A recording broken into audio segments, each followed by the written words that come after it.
Good morning.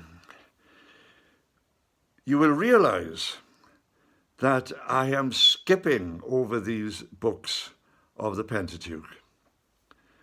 If you go into any library, you'll find tome after tome dealing with each book. You're going to study it verse by verse, almost word by word. You can open up the internet and you can find details about all these books set out for you.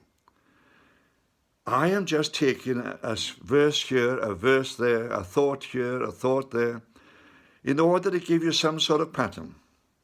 I'm not carrying out a detailed account of any of these books. And sometimes, yes, I'm almost jumping from book to book and mentioning things from other books and bringing them to bear as well. This morning, we're going to move towards the book of Numbers. And again, we're going to look at this particular book and just look at different parts of it. Learn some lessons from it. Many people again start reading this book and say, well, there's long lists here in this book. And they are.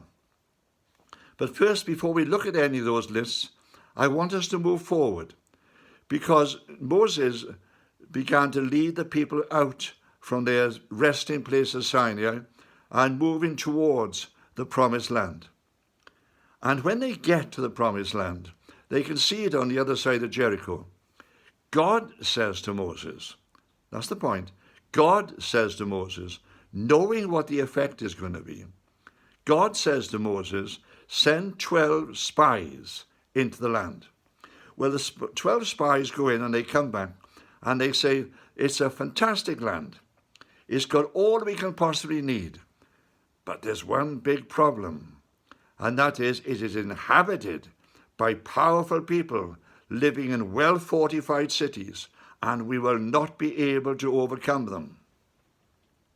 Two of the spies, Joshua and Caleb, said, well, if God has brought us out of Egypt and defeated the Egyptians in that way, he can look after us if we go in. But the 10 of them say, no, if we go in, we'll be destroyed. And they have a discussion. They come to Moses and they say, we can't go into that land. We cannot defeat those people. And they turn away from Canaan. Moses is quite distressed by what has happened. But I think this was God's plan as well. Because these people were not battle-hardened. They were still a slave race.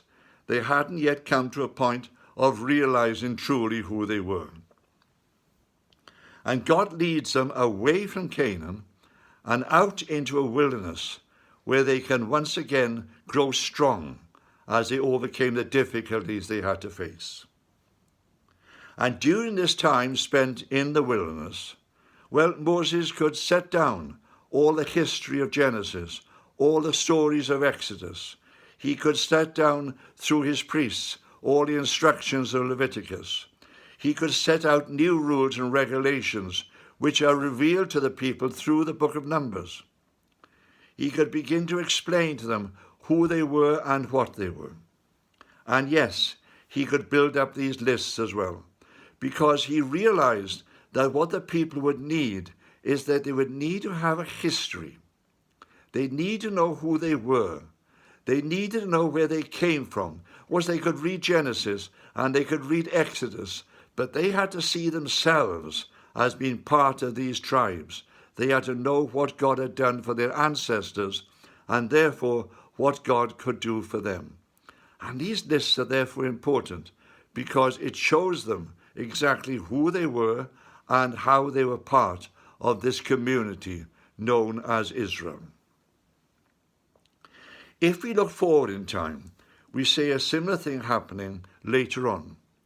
Because Nebuchadnezzar came and deported large numbers of people out of Israel.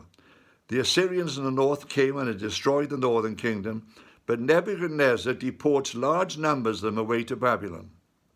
Later, when they released and come back into the land of Canaan, Asaph realizes that the one thing that they're going to need is that they're going to need to know who they were and where they came from. So Asaph writes the books of the Chronicles. Now, as far as we are concerned, the books of the Chronicles come immediately after Kings. And you read through Kings, and you suddenly see the same stories being repeated again. And you think, well, why are these here? And why are all these lists here? I remember on one occasion I was reading through the Bible and I asked a lecturer in a college, I said, are these lists really important? And he looked at me and he smiled. He said, well, the lists would be important if your name was in there, your name. And you see, that is what Asaph was doing. He was trying to show the people who they were and where they came from. And Moses now in the book of Numbers is also doing the same thing. He's laying down the foundation for the people, which is going to affect them in the years to come. They'd be able to look at this and say, that was my ancestor. That's who I came from. That is the person who came out of Egypt. I am part of that particular tribe.